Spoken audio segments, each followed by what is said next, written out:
This is Hidden Killers Week in Review. A look back at the most prolific stories of the week. This is Hidden Killers with Tony Bruschi. Here now, Tony Bruschi.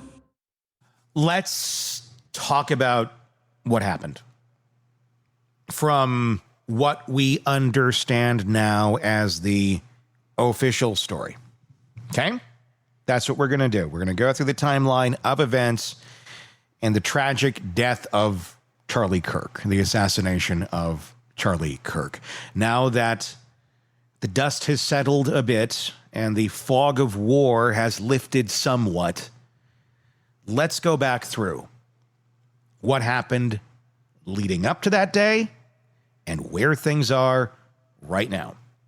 Because there's been information every which place, as we all know on this case, and it's very easy to go down rabbit holes of emotion this way or that way and every which way. This is not talking about anything political or your opinion about Charlie Kirk or anything. It is just the simple timeline of events as we're being told.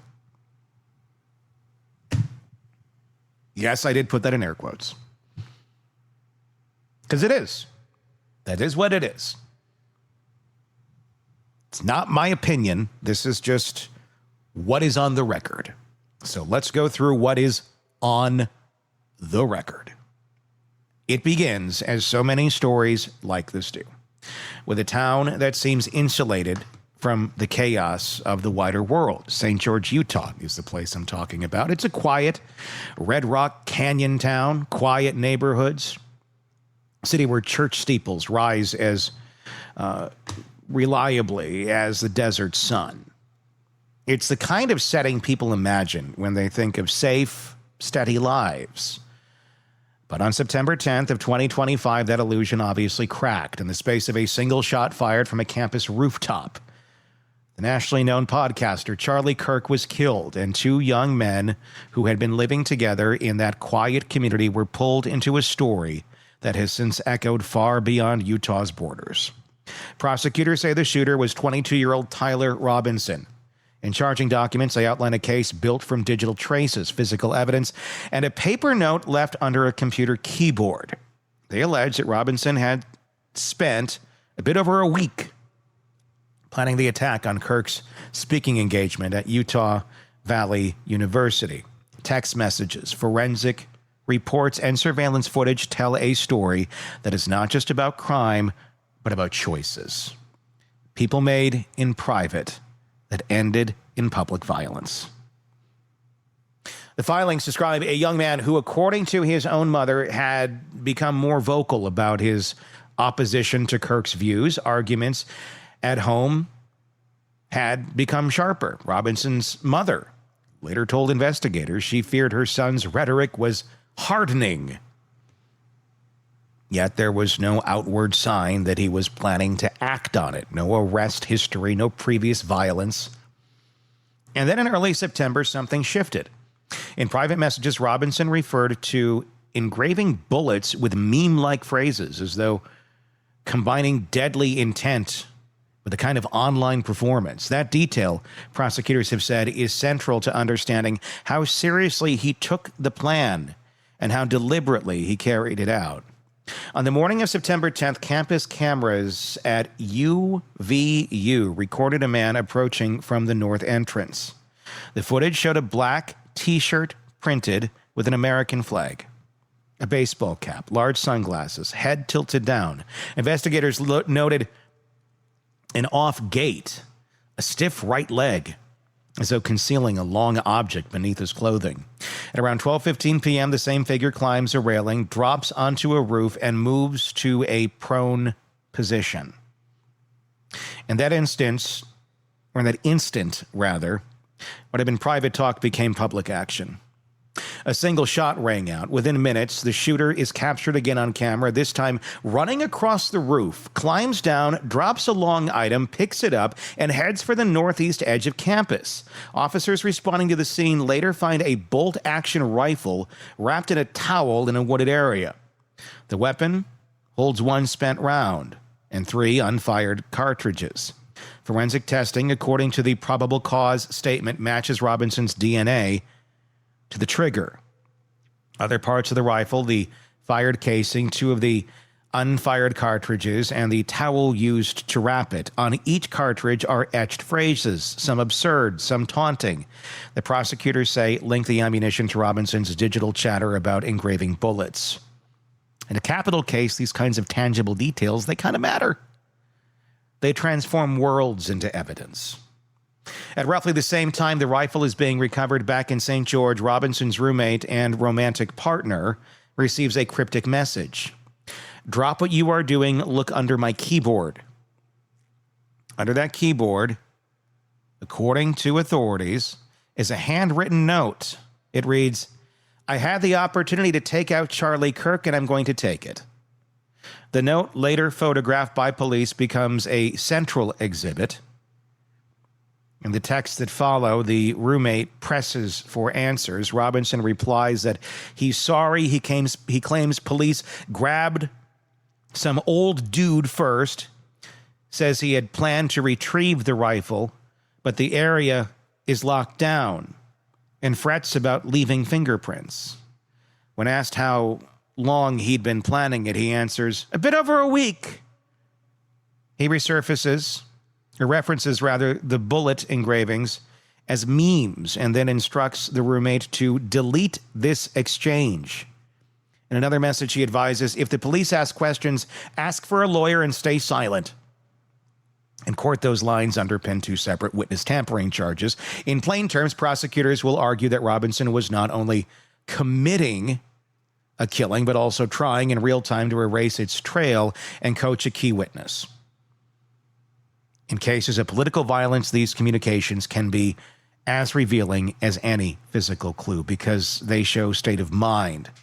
They're not after-the-fact rationalizations. They're contemporaneous, typed on a phone while adrenaline is still high.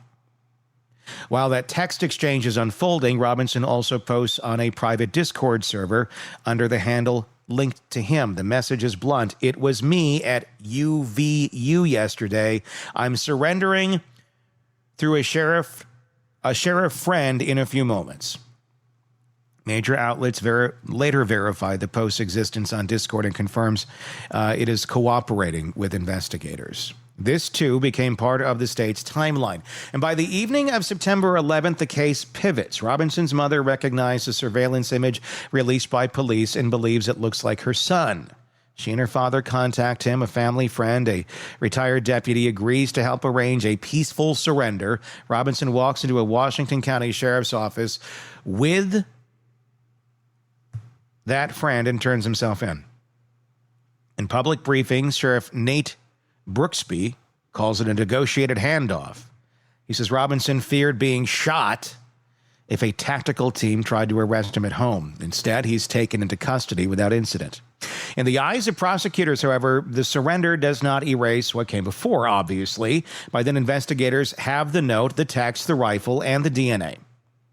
Search warrants executed at Robinson's residence turn up a spent shell casing with similar etchings and multiple shot-up targets, physical corroboration of the bullet engravings he discussed in messages. On September 16th, Utah prosecutors file a charging document laying out 7 counts, aggravated murder with a victim targeting enhancement, alleging Kirk was selected because of his political expression. Felony discharge of a firearm causing serious bodily injury, 2 counts of obstruction for hindering or removing a rifle, and clothing, 2 counts of witness tampering for the delete this exchange and ask for a lawyer messages, and a violent offense in the presence of a child enhancement.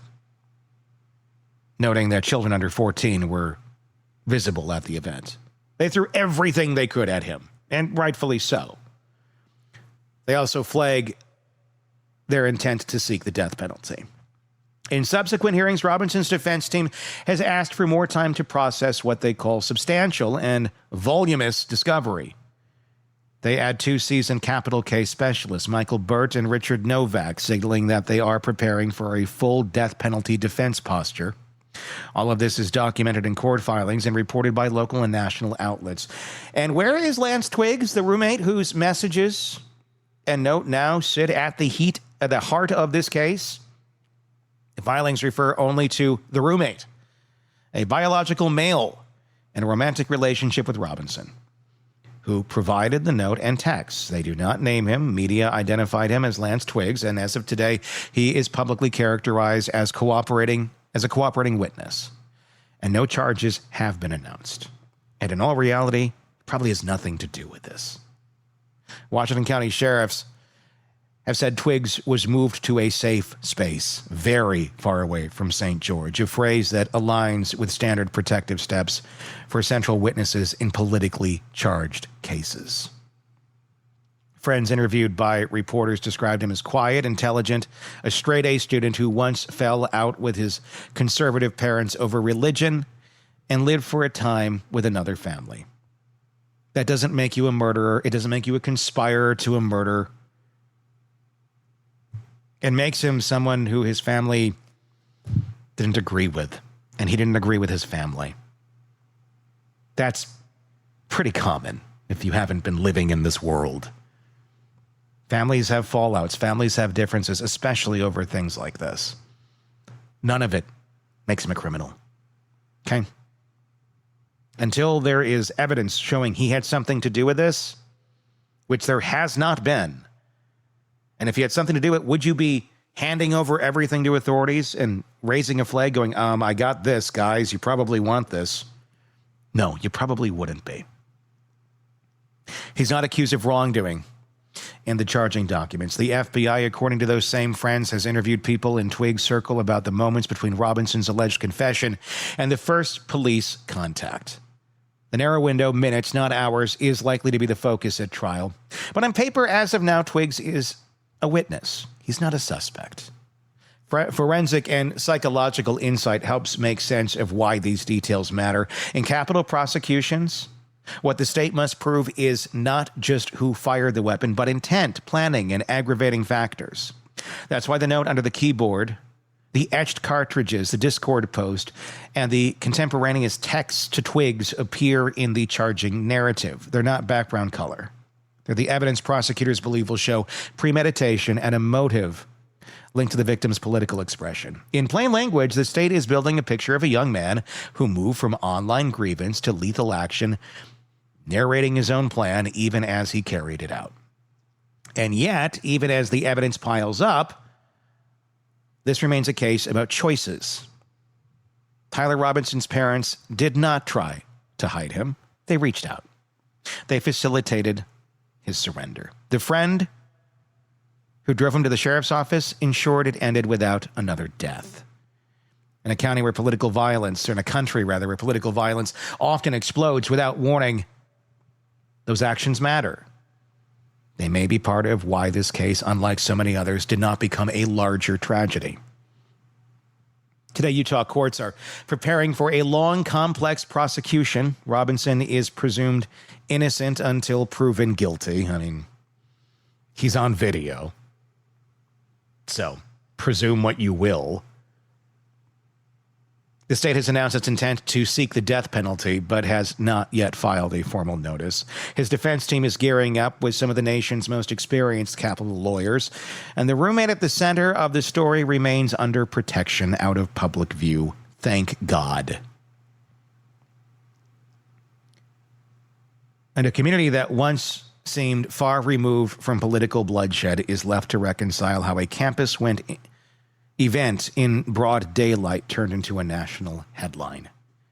The thematic takeaway from this timeline is not about sensational deaths and details, but about accountability. In a space of a few days, words became action. A private grievance became public violence. Texts, memes, and bullet engravings, items we might dismiss as online posturing, are now exhibits in a capital case. In St. George and on the UVU campus, the traces of what happened are still visible.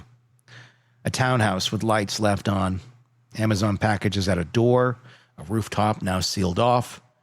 The facts laid out in court filings are a stark reminder that violence of this kind does not emerge fully formed. It's built step by step, choice by choice. Understanding those choices is not just about one defendant. It's about recognizing the warning signs before the next rooftop shot is fired. And also understanding that just because someone has a different opinion than you or has different sexual preferences than you does not make them the enemy. From within. So let's understand that little bit too. Let me know your thoughts in the comment section. Be sure to press subscribe wherever you are listening to this podcast, or if you're watching us on YouTube, hit subscribe there as well. Until next time, my name is Tony Bruschi. We will talk again real soon. Want more on this case and others? Then press subscribe now and don't miss a moment of true crime coverage from Tony Bruschi and the Hidden Killers podcast.